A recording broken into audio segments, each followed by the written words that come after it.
The morning mist clings to the imperial palace grounds like a funeral shroud. It's 6 a.m. on August 7th, 1945, and Tokyo awakens to a world that changed overnight, though most don't know it yet.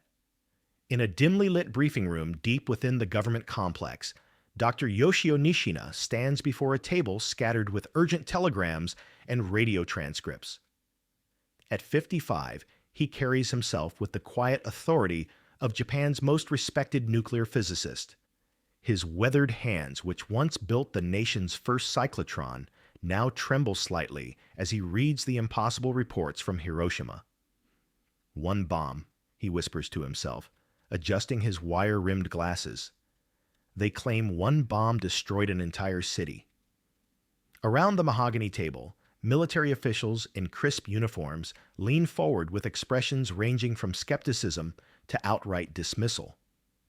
The Atomic Bomb Countermeasures Committee, representatives from the War, Navy, and Home Ministries, have gathered for one purpose: to debunk what they believe is American propaganda.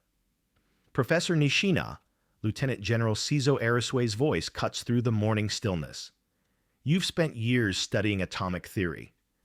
Tell these gentlemen what you told me yesterday, that atomic weapons remain science fiction." But Nishina doesn't answer immediately. His mind races back to conversations with Niels Bohr in Copenhagen, to calculations scribbled on blackboards at his Riken laboratory, to the bitter realization that Japan's own atomic program, the NIGO project, was still years away from success. He had concluded just months earlier that atomic bombs were theoretically possible, but technically unfeasible with current technology. Yet here, spread across official reports, are descriptions that make his blood run cold. Witnesses speak of a flash brighter than the sun, of a mushroom-shaped cloud rising 40,000 feet into the sky, of destruction unlike anything conventional explosives could achieve. The Americans are clever propagandists, Admiral Mitsumasa Yonai declares, lighting a cigarette with shaking fingers.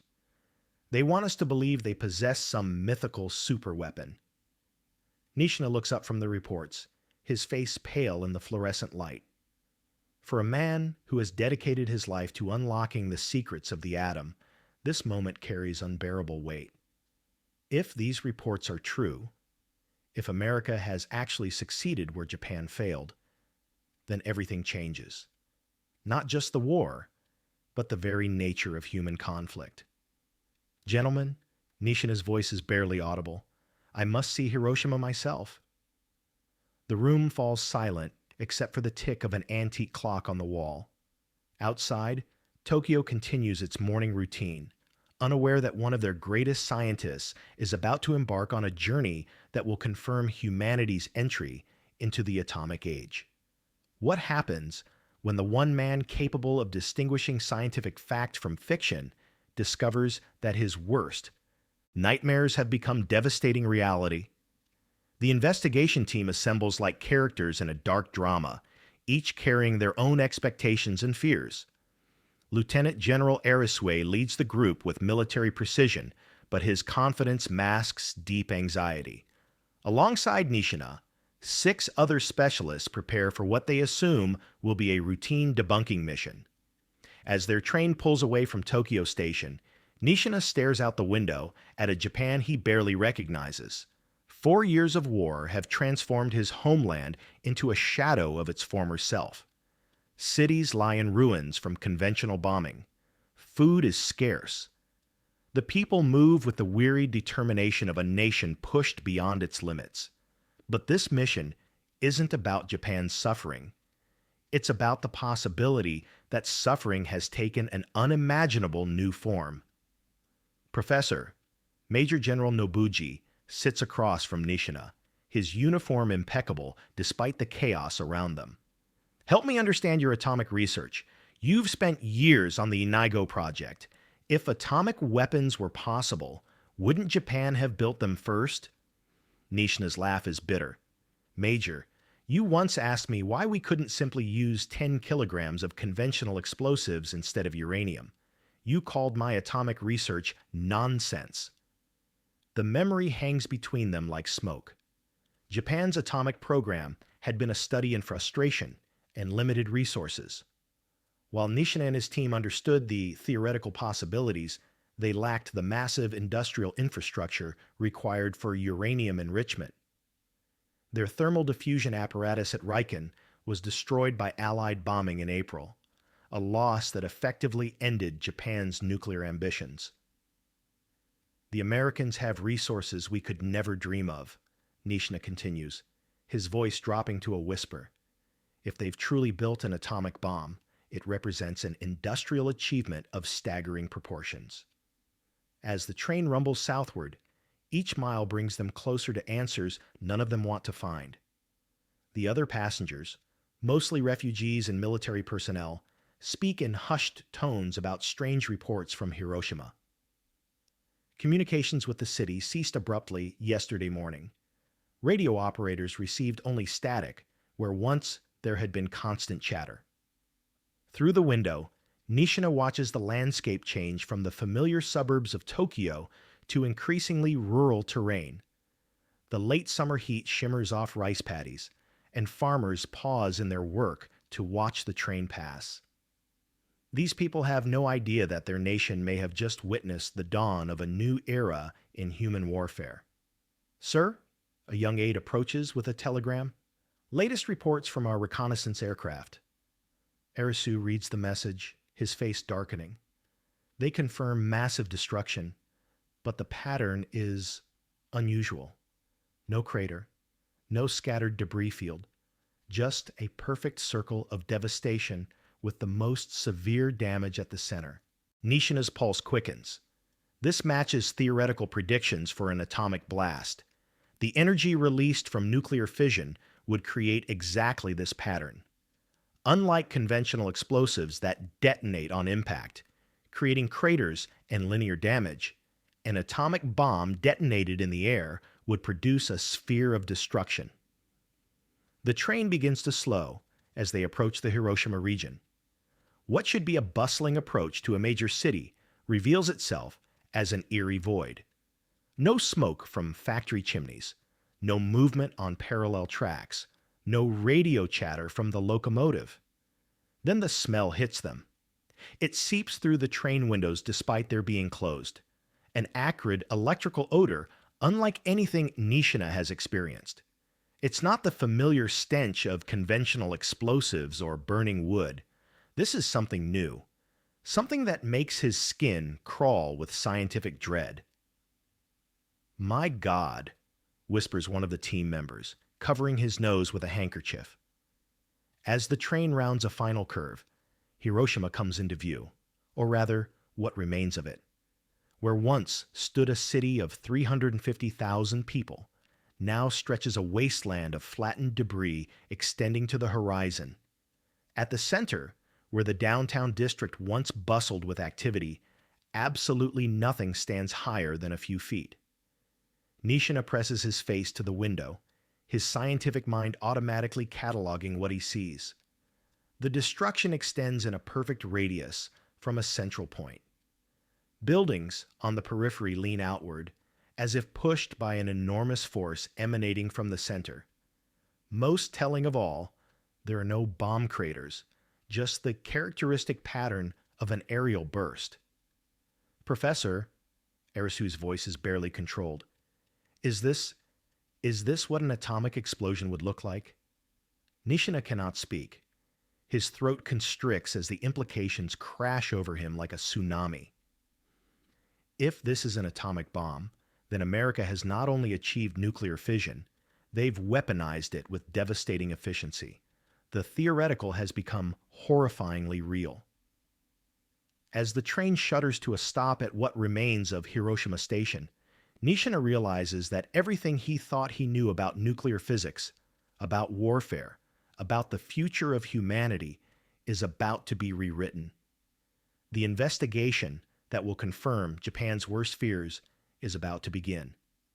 August 8, 1945, 7:30 a.m. The investigation team stands at the edge of Ground Zero, and the silence is deafening. Nishina has witnessed destruction before, the aftermath of conventional bombing raids, the rubble of cities torn apart by incendiary attacks. But this is different. This is the landscape of a scientific nightmare made real. He pulls his Geiger counter from its protective case, hands steady despite the magnitude of what he's about to discover. The device, one of only a few in Japan, will provide the definitive answer to the question that has haunted him since yesterday morning. Click, click, click, click, click, click, click. The radiation readings climb steadily as they move toward the hypocenter. This isn't the background radiation naturally present in the environment. This is the signature of nuclear fission, proof that atomic nuclei have been split apart, releasing energy that defies conventional understanding. Sir, one of his assistants points toward what remains of Dr. Shima's clinic, now just a shadow of twisted metal. The damage patterns here, they're unlike anything we've documented. Nishina approaches methodically, his scientific training overriding the emotional shock. He measures temperatures, examines blast patterns, documents the curious absence of crater damage that would indicate a conventional explosion. Every piece of evidence points to the same impossible conclusion. The buildings haven't been blown apart. They've been vaporized. Steel beams twist in directions that suggest forces far beyond any explosive device Japan has encountered. Glass has melted and reformed into strange, flowing shapes.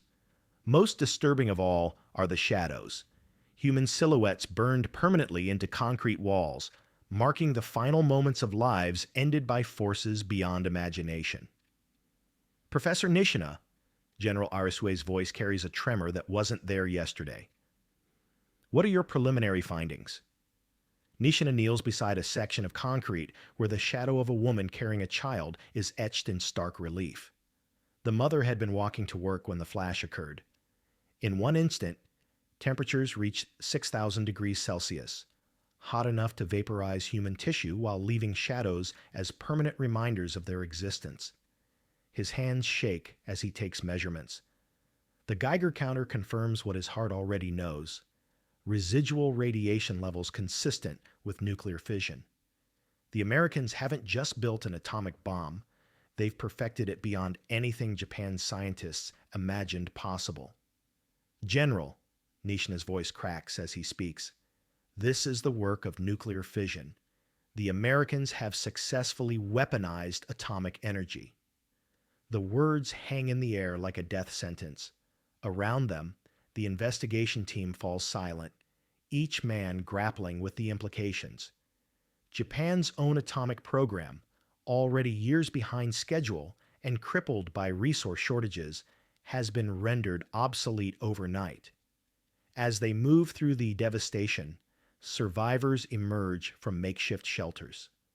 Their testimonies paint a picture of destruction that defies human comprehension.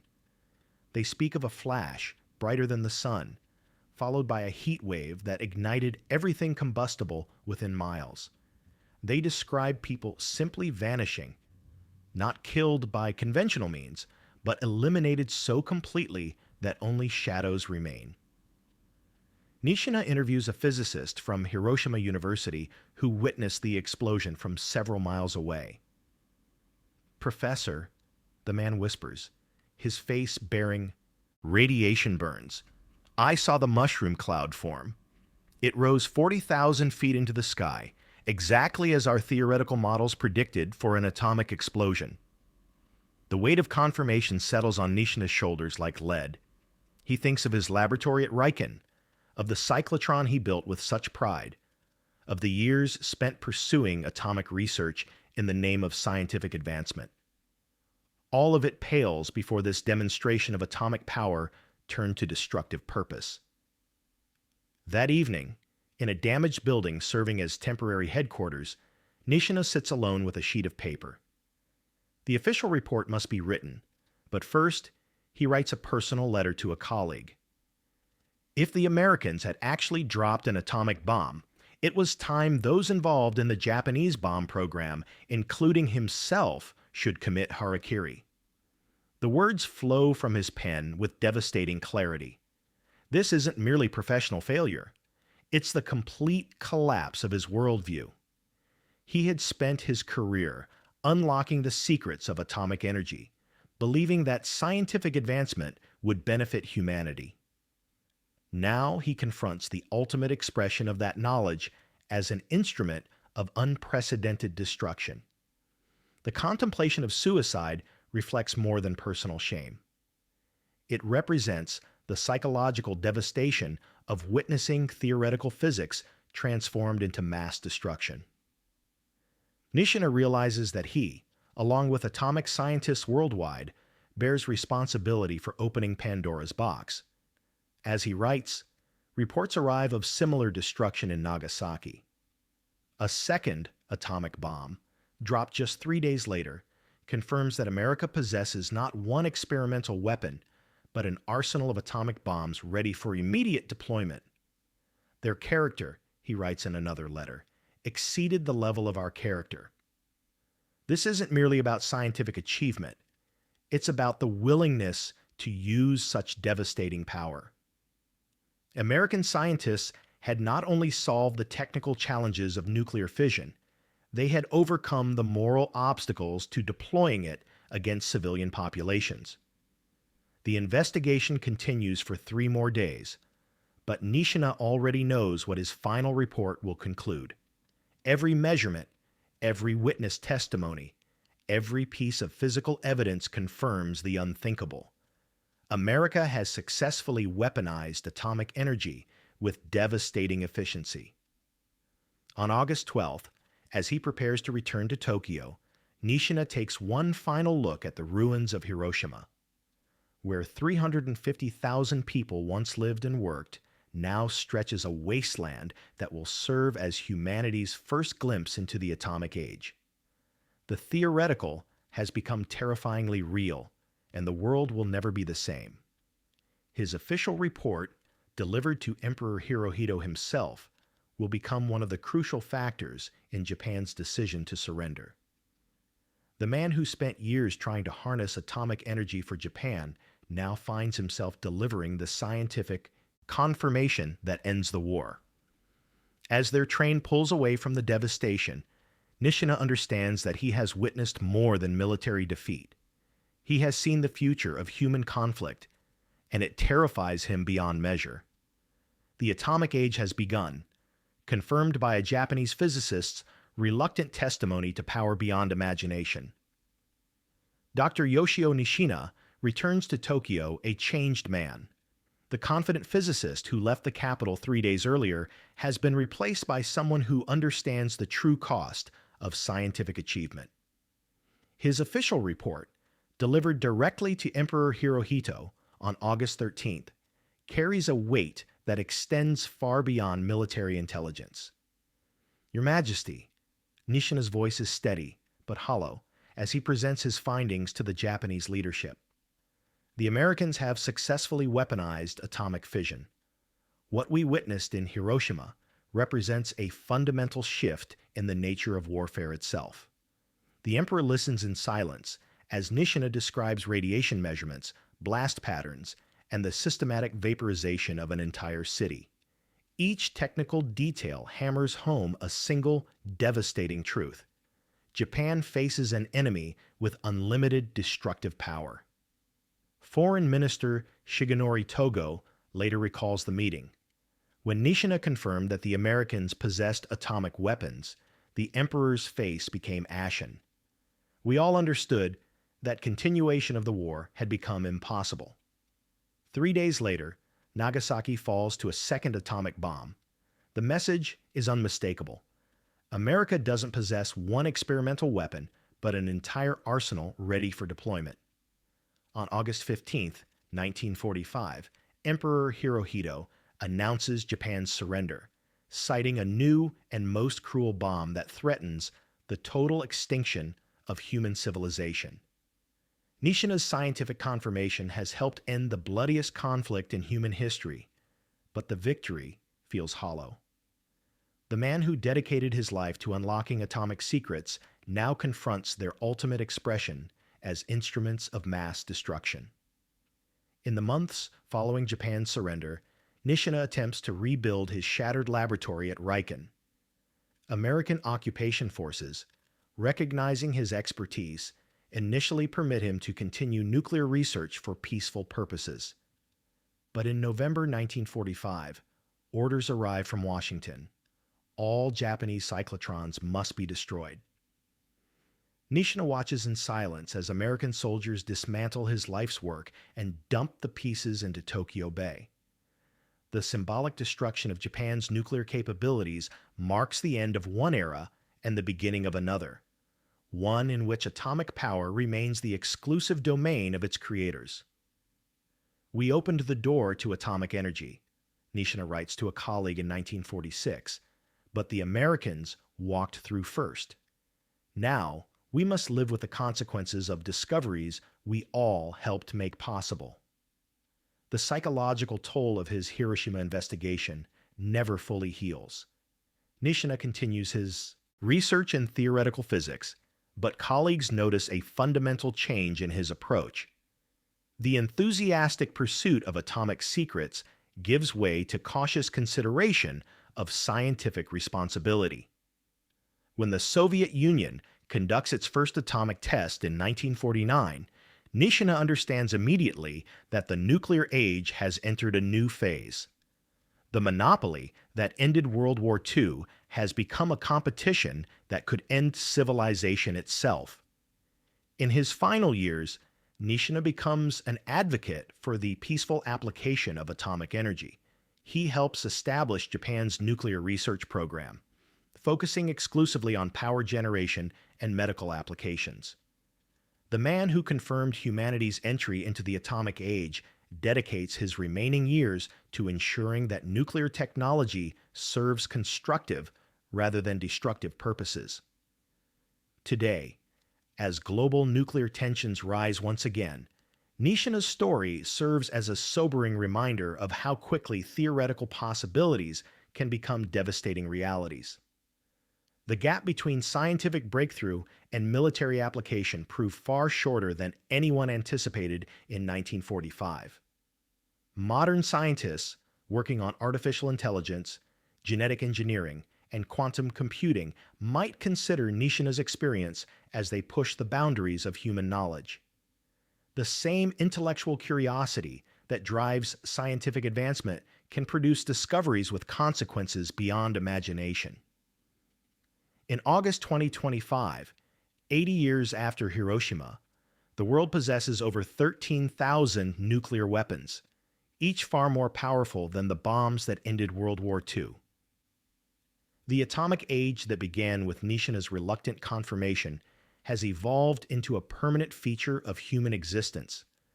Perhaps most troubling is the realization that emerged from Nishina's investigation. America's nuclear secrecy was so effective that even Japan's leading atomic physicist couldn't believe what had become possible.